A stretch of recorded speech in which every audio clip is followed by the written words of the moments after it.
El alumno valorará la participación del sistema endocrino en el mantenimiento de la homeostasis y las bases fisiopatológicas y etiopatogénicas de las entidades endocrinológicas más frecuentes para contribuir a la solución de problemas de salud en el ámbito de la competencia del médico general. ¿Qué quiere decir todo esto? Que vamos a aprender el sistema endocrino desde los ojos del médico general. No vamos a aprender toda la endocrinología como endocrinólogos, sino vamos a aprender a resolver las principales enfermedades de la población mexicana. Pero para poder entender eso, nosotros tenemos que tener una base. Por lo tanto, la unidad 1 y la unidad 2 nos van a servir como sustento para poder entender las enfermedades que más afectan a nuestra población. La unidad 1, vamos a ver los conceptos y el funcionamiento básico del sistema endocrino. Y la unidad 2, vamos a ver la regulación hormonal del metabolismo intermedio de nutrimentos. Lo más importante es la unidad número 3 y la unidad número 4. En la unidad número 3 vamos a ver el páncreas endocrino, obesidad, síndrome metabólico y diabetes, que son las enfermedades más importantes en México a nivel metabólico. Y en la 4 vamos a ver algunas bases morfofuncionales del eje hipotálamo hipófisis, tiroides, suprarrenal, prolactina, hormona del crecimiento. La unidad 5 casi nunca lo alcanzamos a ver porque, como ven, aunque yo puse clases todos los días, no alcanza. O sea, no sé cómo el temario dura tanto porque no hay semanas que me alcancen para dar esos temas, aun cuando yo quiera apretarle más. ¿Están de acuerdo con eso? Entonces vamos a revisar estas. Esto no, ya lo cambiamos. Muy bien. Entonces, ¿qué vamos a ver en la unidad 1? Vamos a ver qué es la célula, qué es una glándula endocrina, cuáles son los tipos de comunicación que tienen las células, qué es una hormona, cómo se sintetizan las hormonas, qué es un órgano blanco y cómo funcionan los mecanismos de señalización celular. Y para terminar entonces en los mecanismos de retroalimentación. Son 6 puntos los que nosotros vamos a ver.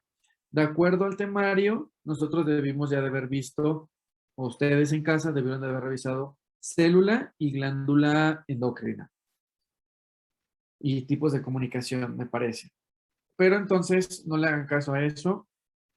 El lunes van a tener examen de los primeros 2 temas y el jueves de la siguiente semana, como indica el calendario. ¿De acuerdo? Sí. Sí. Entonces, el lunes ustedes me van a decir a qué hora, media hora ocupo, van a tener examen de célula y órganos y organelos y glándula endocrina y tipos de comunicación, es decir, 1.1, 1.2 y 1.3. Y el jueves de la siguiente semana van a tener examen de hormona, órgano blanco y ya, todo esto. Hasta aquí, el 1.4 y el 1.5. ¿Sí? Sí. Sí. Ok, muy bien. Entonces, vamos a empezar.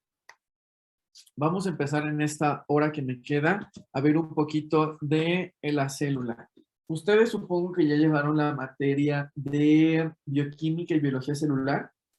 Sí, ya. ¿Quién les dio clases? Mardonio. Doctor Mardonio. ¿Solito o con alguien más? Con alguien más. Con el doctor Lobato. Lobato. Ok, no los conozco. ¿Y les enseñaron un poquito sobre los organelos celulares? No mucho. ¿En algún momento alguien les ha enseñado los organelos celulares? Vimos un poco en nemático, pero solo fue como un tipo de repaso.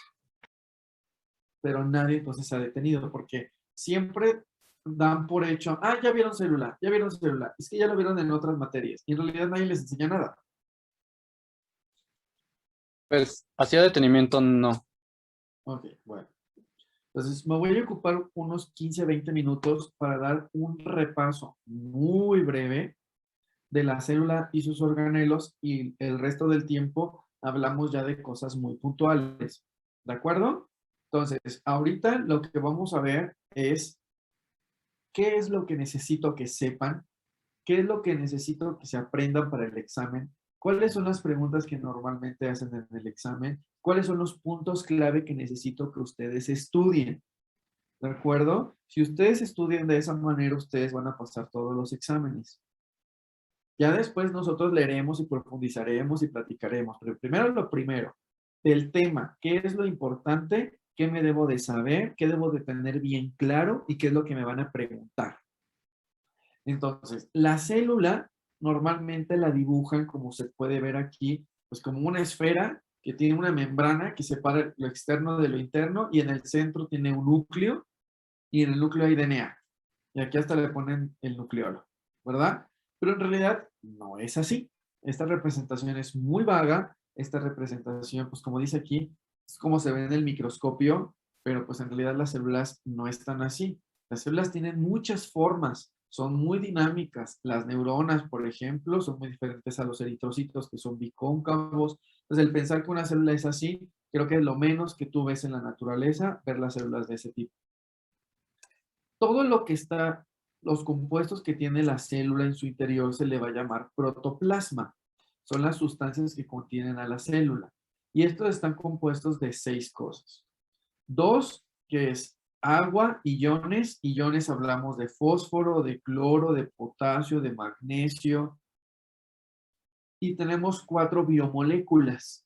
Las proteínas, los lípidos, los carbohidratos y los ácidos nucleicos. Entonces, cuando hablemos de biomoléculas, se están refiriendo a esos 4.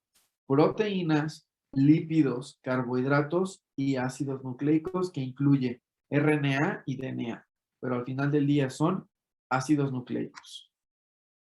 Aquí vemos una imagen, una reconstrucción de una célula típica, porque de típica no tiene nada, donde ya podemos ver algunos organelos. Ustedes pueden ver ahí una célula grandota y tiene un núcleo gigante, cuando en realidad no todas las células tienen un núcleo gigante, algunos tienen un núcleo pequeño.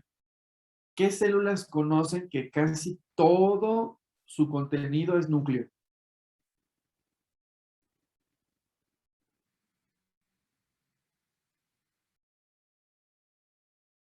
¿Ya llevaron ¿Sería el hemático? espermatozoide?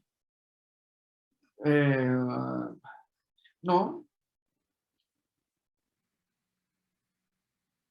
el linfocito. Ustedes llevaron hemático y vieron el linfocito que era un núcleo gigante y solo tenía una pequeña porción de citoplasma, ¿no lo recuerdan? Bueno, entonces, estas imágenes que observamos aquí, pues es lo menos que nosotros observamos, pero nos sirve porque ya identificamos otros organelos intracelulares. Los organelos que tienen membranas lipídicas se van a llamar organelos membranosos y las que no tienen membranas se van a llamar organelos no membranosos. En clase y en los exámenes normalmente van a preguntar los organelos membranosos. Membrana plasmática, retículo endoplásmico que se subdivide en rugoso y liso, aparato de Golgi, lisosomas, peroxisomas, vesículas, mitocondrias y núcleo. Son 8 organelos los que tú te tienes que saber. Te los van a preguntar los 8 y te tienes que saber características de cada uno. De tal forma que si te hacen 8 preguntas con características, tú sepas diferenciar. Ah, este es membrana plasmática. Ah, este es lisosoma. Ah, este es peroxisoma. Que tengas bien claro qué hace cada organelo y el examen se te va a hacer extremadamente sencillo. Entonces, vamos a empezar con membrana celular. Y siempre nos dicen que la membrana celular es una bicapa lipídica. Aquí dice principalmente una bicapa lipídica. Pero esto es una mentira. El 60% de la membrana plasmática está compuesta por proteínas y el resto por lípidos y colesterol.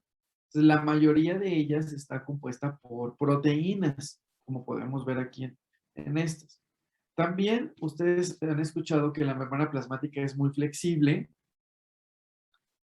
pero que también tiene zonas muy rígidas donde se aglomeran una serie de proteínas con funciones similares a lo que se le llaman balsas lipídicas. Y a veces se imaginan ustedes a la membrana plasmática como una gelatina y donde están nadando las proteínas, cuando en realidad no es así, sino más bien la célula tiene una estructura y una organización bien específica. Y aparte, estos fosfolípidos que vemos aquí, como observamos aquí, también tienen movimientos hacia adentro y hacia afuera en mecanismos que se llaman mecanismos de flip-flop. Es decir, lípidos que están afuera se pueden meter y se pueden intercambiar. Y esos mecanismos son muy importantes. ¿Sí? A veces son señales. Por ejemplo, por poner un ejemplo, cuando una célula se va a muerte, apoptosis, hay una fosfatidilcerina que se encuentra en la membrana interna. Pero cuando hay un proceso de apoptosis, hace un mecanismo de flip-flop donde la fosfatidilcerina se coloca en la membrana externa. Y esa es una señal de apoptosis. De tal forma, si nosotros queremos saber si una célula está apoptótica temprana, nosotros analizamos la fosfatidilcerina de la membrana externa. Entonces, tienen diversos mecanismos que sirven para el correcto funcionamiento de la membrana celular, pero no quiero que vean a la membrana celular como una gelatina, como un fluido, sino que tiene zonas bien delimitadas, zonas más rígidas, zonas más flexibles, y que las proteínas no nada más están nadando, sino que tienen una localización, como si hubiera calles y avenidas dentro de la célula, y donde se organizan perfectamente estas proteínas. También en clase seguramente les enseñaron que la membrana plasmática, estos fosfolípidos tienen una cabeza y una cola, una cabeza que es hidrofílica y una cola que es hidrofóbica, de tal forma que no permite la entrada ni la salida de sustancias que sean, por ejemplo, el agua no puede entrar porque, aunque si bien la cabeza hidrofílica atrae el agua, no puede atravesarla porque tenemos las colas hidrofóbicas y lo repelen. Y de igual forma, sustancias dentro del interior no pueden atravesar esto. Algunas sustancias que sí sean lipídicas sí pueden atravesar la membrana plasmática, como por ejemplo el oxígeno, el CO2 y el alcohol. Pero el agua no puede. La forma en que el agua atraviesa y sale es a través de unas proteínas que se llaman acuaporinas, que permiten la entrada y salida de agua a través de la membrana plasmática. También nosotros tenemos proteínas que sirven para comunicarse con el exterior, pero también que sensan cosas que están pasando afuera y adentro de la célula. La membrana plasmática funcionaría como una barrera intermediaria que permite el intercambio de la información, y esto lo hace a través de estas proteínas. Las proteínas que atraviesan toda la membrana plasmática se denominan proteínas integrales, y las proteínas que solo atraviesan ya sea la región externa o la región interna se van a denominar periféricas, como en este caso. Las proteínas pueden funcionar como receptores, y es algo que un concepto que vamos a ocupar aquí en clase. Muchas sustancias que tienen mensajes químicos no pueden atravesar el interior de la célula, o más bien no deben de atravesar el interior de la célula. Y entonces, ¿cómo le hace la célula para recibir ese mensaje si no pueden atravesar la célula? Lo hacen a través de estos receptores, que son proteínas integrales que atraviesan toda la membrana plasmática. Una región se encuentra por fuera y otra región se encuentra por dentro. Cuando una hormona, entonces, se une a la región extracelular del receptor, esta proteína hace un cambio conformacional, y ese cambio conformacional permite ahora entonces el relevo de la información. Este es el mensaje 1, este es el mensaje 2.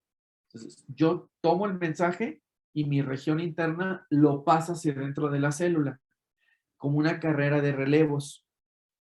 Pero además de eso, hace un proceso que se llama amplificación de la señal, donde a través de una hormona y un receptor, cuando ya paso el mensaje dentro de la célula, yo genero 4 señales, y a lo mejor estas 4 señales le pasan el mensaje a otras 4 y ya tengo ahora 16, y después se va amplificando la señal. De tal forma que nosotros no requerimos cantidades muy abundantes de una hormona para tener efectos biológicos dentro de la célula. Por eso se llama amplificación de la señal. Y eso entonces lo que genera es una optimización de los recursos dentro de la célula. Las proteínas que se encuentran en la membrana, como la que vean aquí, están decoradas por carbohidratos. Y esos carbohidratos tienen funciones muy importantes. A todas las proteínas que tienen carbohidratos se les va a llamar glucocálix y normalmente es pregunta de examen. ¿Cuáles son las funciones del glucocálix? Le da una carga eléctrica negativa a la superficie de la célula, permite la interacción con otros glucocálix haciendo uniones célula-célula, son componentes de receptores de hormonas y sirve para hacer reacciones inmunitarias. ¿Qué es lo más importante, como viene en rojo? Que son componentes de receptores de hormonas. Y muchas veces estas modificaciones posttraduccionales de glucosilación sirven para el correcto funcionamiento del receptor. Un ejemplo clásico es el receptor de la prolactina.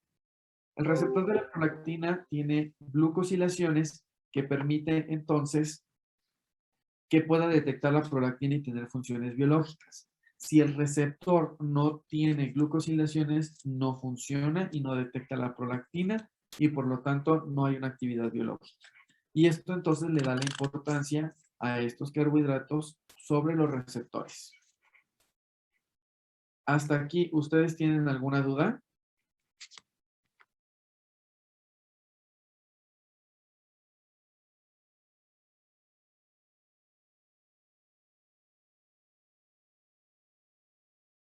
¿Nadie? ¿Comentarios?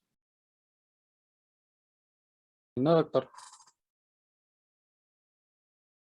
¿Seguimos?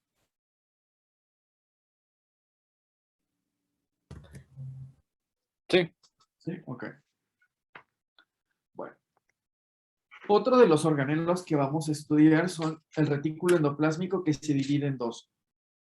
Retículo endoplásmico rugoso, retículo endoplásmico liso, y generalmente se encuentra adyacente al núcleo. Este sería el retículo endoplásmico liso y este sería el retículo endoplásmico rugoso. La característica del retículo endoplásmico rugoso es que tiene ribosomas. Y los ribosomas sirven para la traducción del RNA mensajero y síntesis de proteínas. Entonces, el rugoso se llama así porque tiene ribosomas y funciona para la síntesis de proteínas.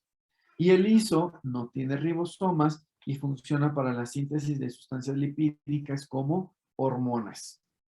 Una de las preguntas que hacen mucho es que el retículo endoplásmico liso tiene altos depósitos de calcio. Eso no es del todo cierto, ya que sabemos que la mitocondria y el retículo endoplásmico rugoso también cuenta con depósitos de calcio.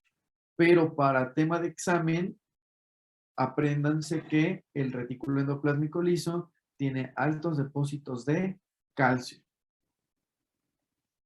El aparato de Golgi se va a asociar al retículo endoplásmico y este sirve para hacer modificaciones de las proteínas que se sintetizaron en el retículo endoplásmico rugoso. Sirve para hacer modificaciones posttraduccionales, para hacer empaquetamiento, procesamiento, y esto lo hace a través de comunicaciones a través de vesículas. Y el aparato de Golgi también va a almacenar en forma de vesículas extracelulares a estas proteínas que modificó. Tenemos otros dos organelos que son los lisosomas y los peroxisomas. Los lisosomas contienen hidrolasas y los peroxisomas contienen oxidasas. Los lisosomas lo que van a hacer es, van a tomar biomoléculas grandes como las proteínas, los carbohidratos y los lípidos y los van a descomponer en sustancias más pequeñas como los aminoácidos, la glucosa y ácidos grasos y glicerol. En cambio, los peroxisomas, aunque son muy similares a los lisosomas, al tener oxidasas, forman peróxido de hidrógeno.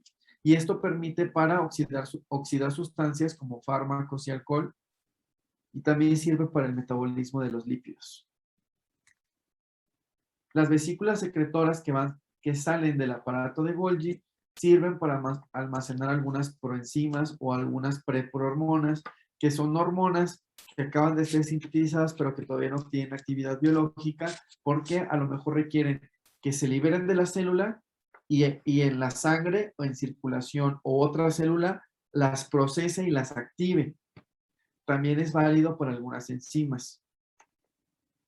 La mitocondria, que ustedes saben que es el centro energético, vamos a hablar ahorita de la teoría endosimbiótica, y esta sirve para la generación de energía en forma de ATP. Es el centro energético de la célula. El núcleo, que tiene una envoltura nuclear y que adentro contiene el DNA genómico, y este DNA codifica para proteínas y sirven para hacer la transcripción, la replicación, sale el RNA mensajero para que lo tome el retículo endoplásmico, ahí están los cromosomas.